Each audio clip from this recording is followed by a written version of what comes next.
7, 6, 5, 4, 3, 2, 1.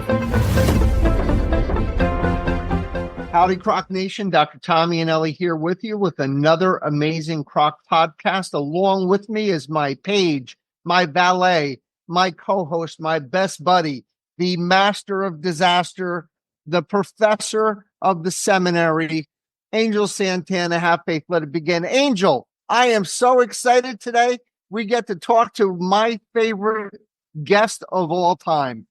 There's nothing better than being on the other side. There's a great segue to be with one of our, definitely one of our favorite creators and podcasters out there. But more importantly, coming together and reuniting and to do a collaboration is what this is all about. Yes, Dr. E, I have been waiting and we said offline, I am strapped in.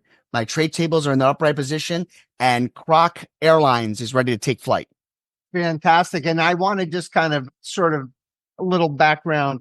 So in the clinic, we get so many magazines and so many cancer journals and cancer survivor journals and cancer survivor stories. And, we get inundated. And I just happened to be looking or leafing through one of them.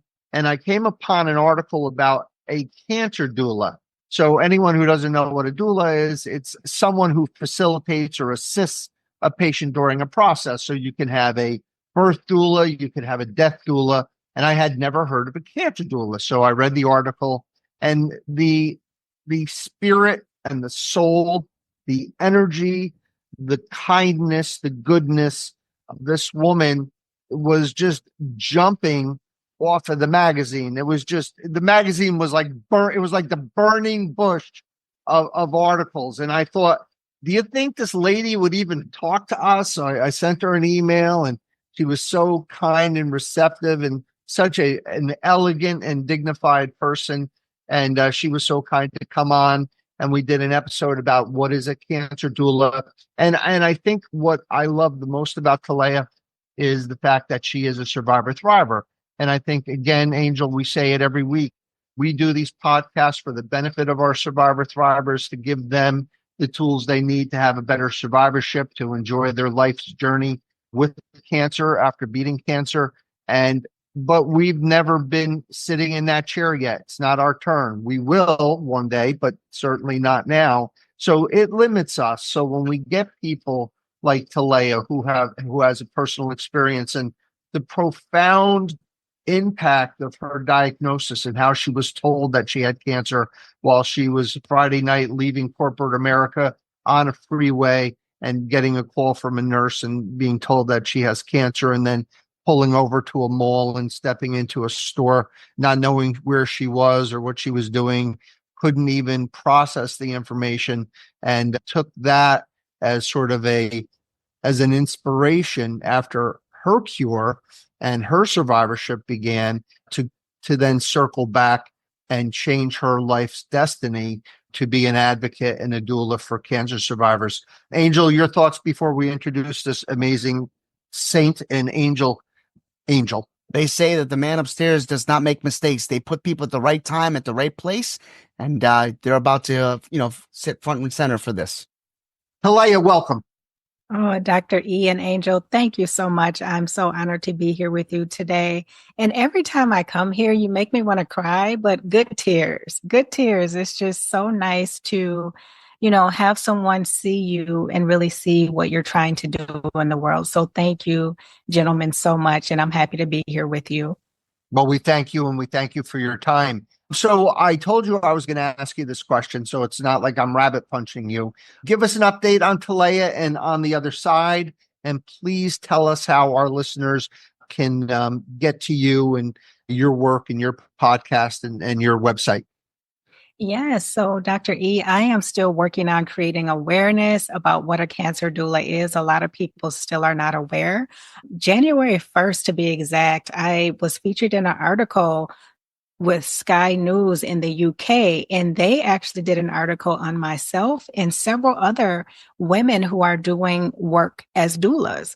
So quickly, there are all kinds of doulas now. It goes beyond birth and death and cancer. There's divorce, menopause, I think there was one who lost their job, so they help people find jobs and things like that. So there are so many doulas, and it's really picking up now. Another thing that I'm really excited to be working on, Dr. E, is I am trying to create a platform. I'm calling it Navigating Cancer Together Cancer Community Platform, and a forum, I should say. And so it is going to be a space where thrivers, caregivers can come to a space that is not on social media, where they can see a lot of the information that I have to share. Videos, it's just like social media, but not on social media. Post information, updates, but then they will be able to communicate and comment in the privacy of a group. So they won't have to be fearful of what they share, how people will respond. It's all going to be in a private group. And so that is something that I'm really hoping to be able to launch in the next couple months. I just released the waiting list for it, and they can go to my website ontheotherside.life to join the wait list. And when they join and when the wait list is ready, they will get notification from me that, hey, it's open. Come on over. Let's start these discussions. Let's share information to support and uplift each other. Navigating Cancer Together is still going strong. That is my podcast. I think I'm at 157 episodes. I will be working or participating in Podcastathon this year. And so what it is a very special event hosted by Podcastathon. And it goes from, I want to say March 15th, I think through like the 21st, if I'm not mistaken. And it is an opportunity where podcasters have an ability to highlight a specific organization, a nonprofit. And so this might be something Angel and Dr. E, you might want to take part in. You dedicate a episode sharing information about this particular organization to help create awareness. And if money's raised, great, but it's really about creating awareness. And it's a really great opportunity. So I hope that people will keep an eye out for that. I am planning to release that special episode March 19th. Yes, March 19th. That's a Wednesday.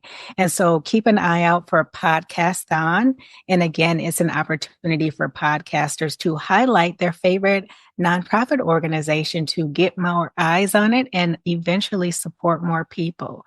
So those are some of the things that I'm working on. I have some other things cooking, but I kind of want to keep quiet on it a little bit to kind of see what happens. Most recently, I released another side of On the Other Side, and it is where I support healthcare providers and nurses, and I provide them with health and wellness coaching for nurses and other healthcare workers who are suffering from burnout, overwhelm, fatigue. They're just kind of frustrated. They feel like they don't have work-life balance, because that's the other part of it. They need support just as well as the patient. And so just trying to be in the middle and support both sides, but then also create a way for them to better communicate with each other as well. So those are some things that I have going on, and we'll see how it goes. You are one busy lady, and we are very grateful for you. Angel, did you take notes? Because you're fired.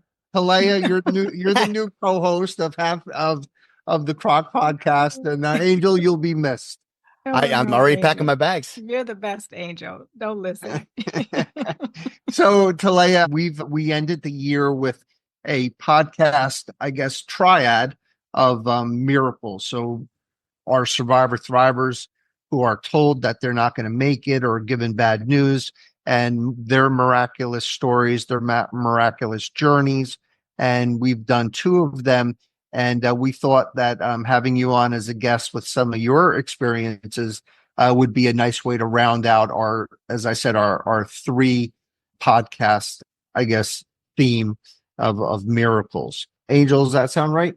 Absolutely, right on the button. You know, it was a great time for me to share with her. And of course, as we continue on with this, I kind of like almost like our own type of module, if you want to call them modules. But it was really just a great opportunity for me to reach out to her and say, hey, look at the two episodes we've done. And you know, I mean, I'll let you comment on that, but I think it was really a perfect time for her to come back. Yes, thank you so much for sharing those with me, Angel. I thought they were so timely. Mary's story was just heart touching. Also, Dee, and perfect timing around Christmas. Mary, Joseph, everyone. I'm like, Yep. they did a great job with this. And I really understood Dr. E, with Mary, why she may not have wanted to personally come on, but her story, was just so timely and so relevant, and it shined through, even though she wasn't the one telling her story. You were. So you did a fabulous job. And thank you, Dr. E, for, really, it was almost like you were speaking from your perspective as well, but you were telling Mary's story. And I think it's so important to hear that from, the doctor, the healthcare team as well. It makes it more personal. And with Dee, wow, the way that you gain trust with Dee, I'm like, we need more Dr. E's everywhere. I love how you said you let her guide you. You let her lead. You were patient. You didn't just come in and say, "Hey, I need you to get it together. I need you to trust me." You worked with Dee and you understood why why she had those trust concerns. And, you honored that, you respected that. And that's what all of us need. We need doctors who are going to take the time to understand past traumas that we may have experienced in healthcare. And so, wonderful job. Wonderful. I enjoyed listening to them. And I just want to give a shout out to both ladies, Mary and Dee. You are amazing. Keep going. And God has the final say, and just continue to advocate for yourselves. And Dr. E, I know you're going to do it, but keep being you. Keep being you, because we need more doctors and healthcare providers like you who are going to take the time to make that connection, to hear and see the patients, and to love them as human beings. And that's what you do, Dr. E. And I felt it in each episode. So great job. Oh, thank you so much. I will say that with Dee, I used every trick in my 40-year-old bag. I was running out of tricks, Talaya, and thank God she came around, because I didn't really have anything else smart to do. So, it just worked out. And again, as Angel always says, it's always meant to be. And our creator, our God, is always so good to us and gives us, because we're just the vehicles for these cures. It's not us. We're just the hands and the mouths and the minds of God is really what we are. Yeah, I agree with that. But great job making that connection and forming a human bond, because that's so important. And I think that's often overlooked, is seeing that person as a human being, not just seeing the cancer, but then also respecting their background, their perspectives, their experiences, and their traumas. All of that's so important, Dr. E. And you got the whole package. So, hey, you're on a roll, buddy. Yeah, and I have hair now, so it's all coming together. Yeah. Talaya, give us a little background on the patient that you'd like to discuss. Yes, I would like to tell you about Kelly. And Kelly was actually on my show. She has since written a book and she advocates for others. Now, Kelly was diagnosed with head and neck cancer, which some people roll it all together and call it oral cancer. And so Kelly was diagnosed with oral cancer in October of 2014. In 2016, she was told that she was terminal and she had about 4 to 6 months to live. Well, despite all the surgeries, all the treatments, disconfiguration of her face, all the different hurdles, not being able to eat, swallow, all of these things, Kelly is still with us today. And Kelly is still thriving. And Kelly has written a book. It's called Expiration Date, Straight from the Terminal Oral Cancer Ward. And I just think it's so amazing how, for a woman, it can be really hard to show your face when you go through all these different changes. Just think about, some women won't even leave the house without makeup on. And so to navigate through life with this change that has happened to your face and to still show up, to advocate for others, to guide others, I think it's just a testament to her strength, her resilience, and her will to live, and in the power of God as well, because this woman was told she only had 4 to 6 months to live in 2016. Today, she's thriving. She's not at home laying in bed and doing all these things. She has a blog. She's written a book. She does all these different things with her family. She has a life.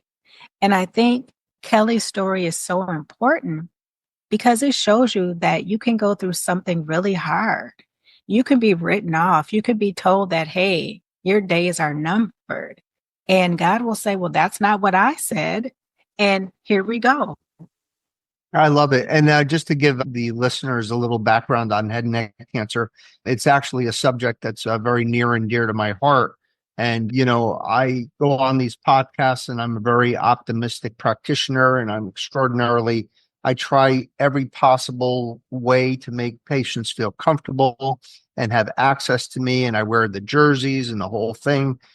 And I have to tell you, the only time that I'm not me is when I have my first visit with a head and neck cancer patient. And there's a reason. So to really uplift and really, try to put Kelly's story into perspective, I become this very, very transparent and negative Nelly. And I go through head and neck cancer for an hour about all the terrible things that are going to happen to them. And not just for a day and not just for a week, not just for a month, but it takes an entire year to not even get back to normal, but hopefully get back to about 75% or 80% of normal.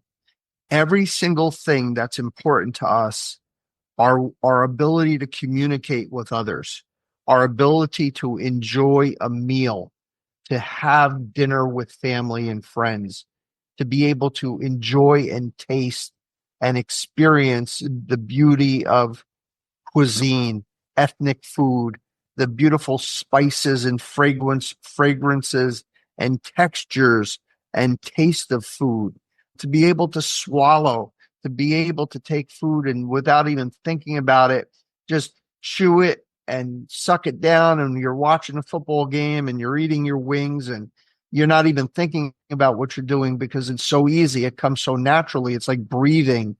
And also the thing that we think is disgusting, it's called spit. Spit is the greatest thing that God has ever invented because it allows us to do all the things we mentioned. Then you take the inner linings of our mouth and the top of our palates and the bottom of our tongues and all those tissues that coat and line our aerodigestive tract. And then you throw some chemotherapy and radiation therapy at it. And this entire environment changes drastically. Patients dry up. Everything tastes like cardboard. They can't swallow. They can't talk. They can't communicate. And the worst thing about it is all the pain, but more so the thickening of their secretion. So they're always feeling like they're drowning. And then we just keep on pushing it and pushing it. They start feeling this after week 2. They go to week 3. They go to week 4, 5, 6, 7. They're in their 7th week of therapy.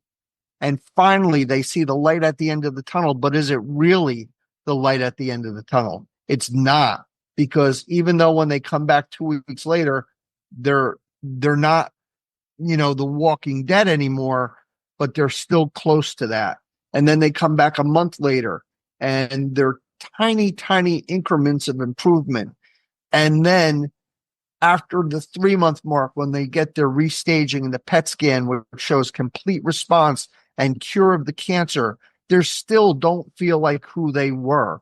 And it takes months and months and months. And it's so important for me to change, to go from Dr. Jekyll to Mr. Hyde, because I need these patients. I need these survivor thrivers to be prepared. Doctors are famous for under explaining and for not being accurate for what a patient is going to go through.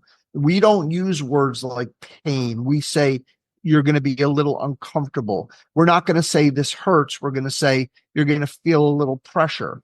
So after all my decades of practice and after seeing the devastation that my modality does to these patients, I am the Camp Pendleton, the what a Paris Island Marine drill sergeant just for that 1 hour.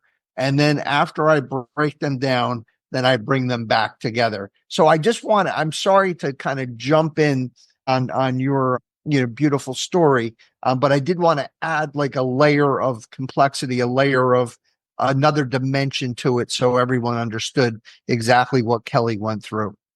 Thank you, Dr. E. I think that's so important. And I really love how real you are, because that does help mentally prepare someone for what's to come.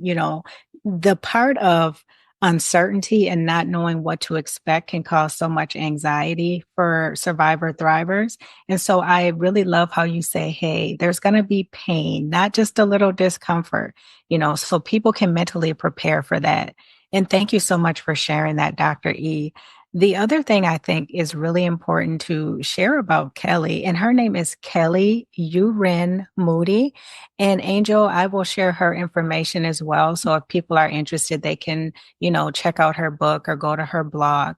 But Kelly had shared with me that her favorite word is gratitude. And so, despite all the things that she has been through, her body has been through, the changes that she has had to go through due to surgery, if I'm not mistaken, she doesn't have part of her tongue any longer. If I'm not mistaken, she's still grateful. She's still grateful to be alive. She's still grateful to have her loved ones, her life. And so I just want people to know that it doesn't matter how you look. It doesn't matter, what you've been through. Just keep showing up for life, because that's so important, and show up in the best form that you can. None of this is easy. Cancer is not easy, but Kelly is definitely an inspiration. And she is the real deal too. Like you, Dr. E, she will be honest about what she has experienced, what it has taken her through, what she has had to give up.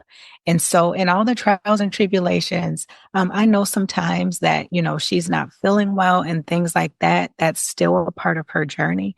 But each day she continues to keep going.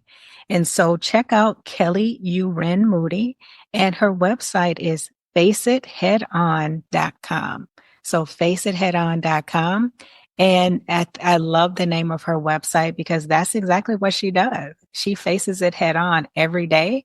And she's been doing that since 2014. So if that's not, an example of hope and determination, I don't know what is.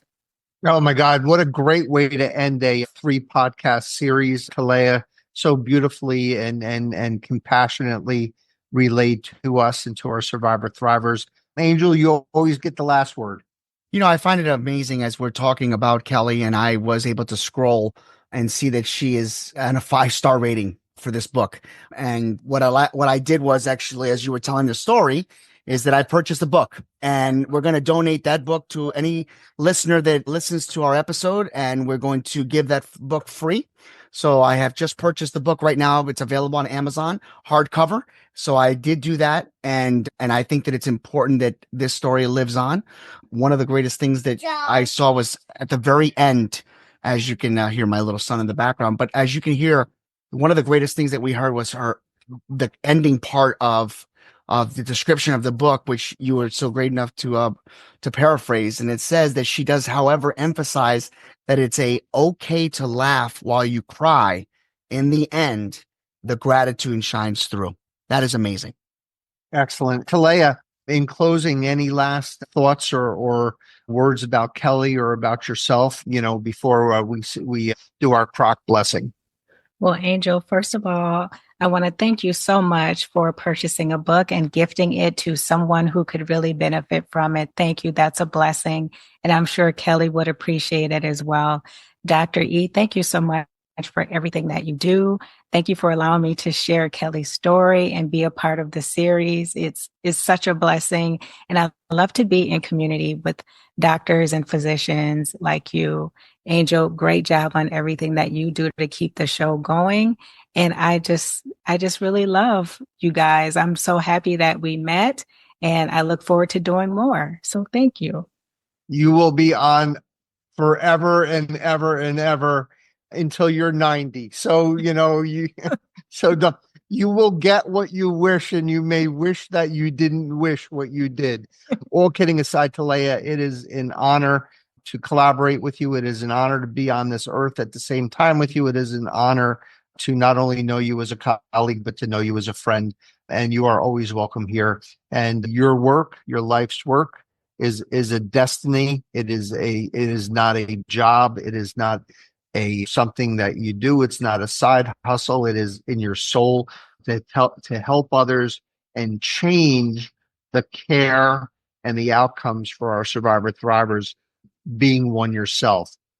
So what better way to end, Angel, but with our crock blessing? And today, it's always a blessing for all of our survivor thrivers, but I'm going to ask this blessing specifically on Talaya. And I always say, and I ask our Creator, our Lord or God, to give our survivor thrivers Talaya and allow them to live a very long, healthy, happy, and cancer-free life. God bless you, Talaya. God love you, Talaya. Peace. Peace. God bless.